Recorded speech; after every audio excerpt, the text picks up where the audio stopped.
ICIC prudential mutual fund ने अपना small cap fund दोबारा ओपन कर दिया है। एबेकस जैसे नए फंड हाउस ने भी गिरते मार्केट में स्मॉल कैप फंड लॉन्च किया है और पराग पारेख उन्होंने भी स्मॉल कैप कंपनीज अपने पोर्टफोलियो में ऐड करनी शुरू कर दी हैं।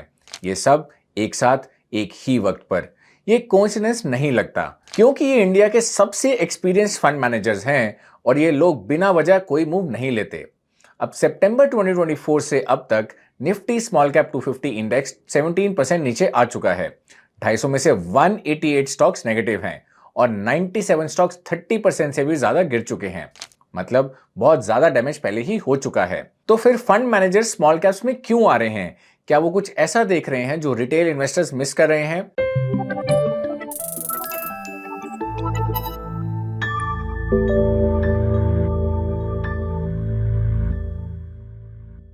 Hello and welcome to ET Money's Hindi YouTube channel.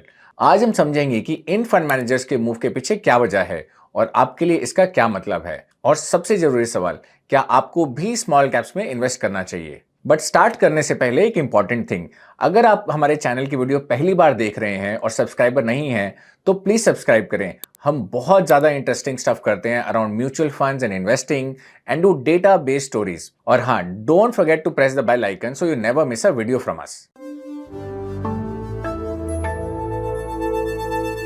तो मेनली इसके पीछे तीन बड़े रीजंस हैं। अब इन्हीं पर वन बाय वन बात करते हैं। जब मार्केट में बड़ा करेक्शन आता है तो रिटेल इन्वेस्टर्स अक्सर घबराकर बेचना शुरू कर देते हैं, लेकिन स्मार्ट मनी यानी फंड मैनेजर्स हमेशा इसी मौके की तलाश में रहते हैं। आपने सुना भी होगा, जब रिटेल इन्वेस्टर डर के मारे एग्जिट कर रहा होता है तभी स्मार्ट मनी खरीदना शुरू करती है। और अभी एग्जैक्टली वही हो रहा है। सितंबर 2024 में निफ्टी स्मॉल कैप 250 अपने पीक पर था। उस वक्त हर कोई स्मॉल कैप में इन्वेस्ट करने के बारे में बात कर रहा था, लेकिन तब से इंडेक्स लगभग 17% नीचे आ चुका है। और जैसा हमने भी थोड़ी देर पहले बताया था कि इंडेक्स के अंदर ये पेन और भी ज्यादा है। 250 कंपनीज में से 24 स्टॉक 50% से भी ज्यादा गिर चुके हैं। यानी ये स्टॉक्स हैं जो अपनी वैल्यू का आधा प्राइस पर आ चुके हैं। इतना बड़े करेक्शन के बाद फंडामेंटली अच्छी कंपनीज भी सस्ती हो जाती हैं। इसी अपॉर्चुनिटी को देखते हुए फंड मैनेजर्स अब एक्टिव पोजीशंस ले रहे हैं। चलिए चलते हैं अगले पॉइंट पर, but before that a quick reminder, अगर आप अच्छे स्मॉल कैप फंड्स में इन्वेस्ट करना चाहते हैं तो you should head to ET Money app. यहाँ पे आपको एक personalised list of top mutual funds मिलेगी and you can also see कि कौन सा फंड आपके लिए अच्छा है और कौन से फंड में आपको इन्वेस्ट करना चाहिए और कितने टाइम के लिए। चलिए अब बात करते हैं दूसरे रीजन की। अब बहुत लोग सोचते हैं कि स्मॉल कैप्स तो हमेशा महंगे होते हैं, तो अभी क्या खास बात है? वेल, इसके लिए हमने 20 साल का डेटा देखा, specifically small cap to large cap ratio. ये रेशो एक सिंपल चीज बताती है, स्मॉल कैप्स लार्ज कैप के मुकाबले में महंगे हैं या सस्ते। अगर रेशो ज्यादा है तो मतलब स्मॉल कैप्स ओवर वैल्यूड हैं, और अगर रेशो कम मतलब अंडर वैल्यूड है। अभी ये रेशो अपने 20 साल की मीडियन के आसपास वापस आ गई है, यानी 0.67 के आसपास।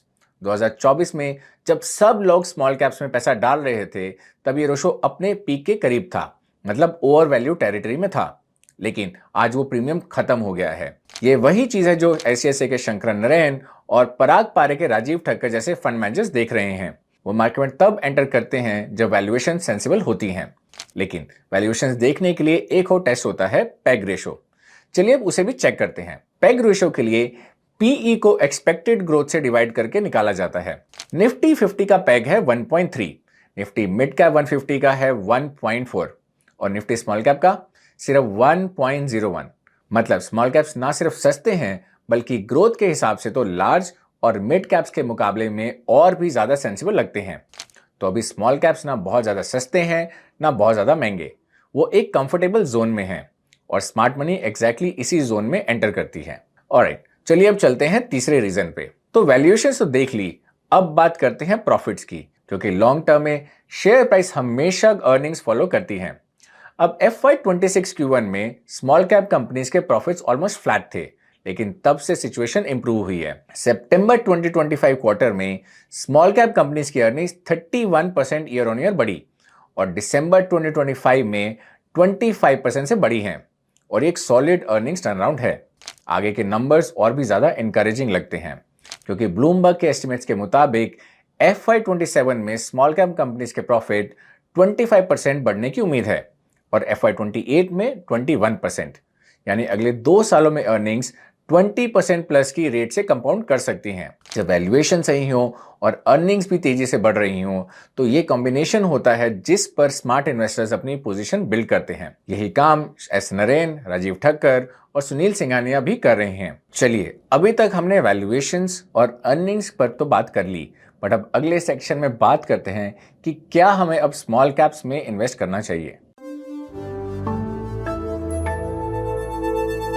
इस बात का सीधा जवाब देना थोड़ा मुश्किल होगा, क्योंकि स्मॉल कैप्स में इन्वेस्ट करना हमेशा से आपके रिस्क एपेटाइट, टाइम होराइजन और फाइनेंशियल गोल्स पर डिपेंड करता है। लेकिन कुछ इंपॉर्टेंट बातें आपको जरूर नोट करनी चाहिए। फर्स्ट, स्मॉल कैप्स वॉलेटाइल होते हैं और करेक्शन कभी भी दोबारा आ सकती है, इसलिए इस कैटेगरी में इन्वेस्ट करने के लिए आपको वॉलेटिलिटी के लिए तैयार रहना होगा।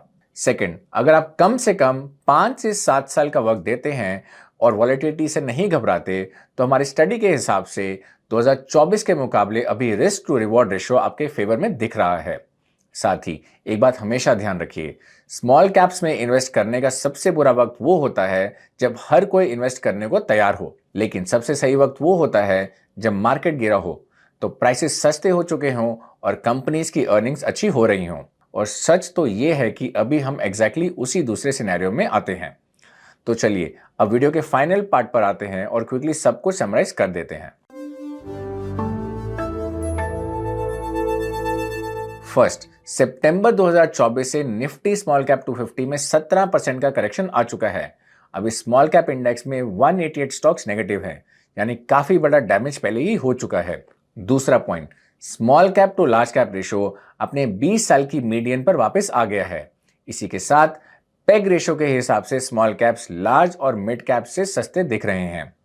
तीसरा पॉइंट, अर्निंग्स अराउंड शुरू हो गया है। सितंबर 2025 में 31% ग्रोथ देखी गई थी। इसी के साथ ब्लूमबर्ग FY27 में 25% और FY28 में 21% ग्रोथ एक्सपेक्ट कर रहा है।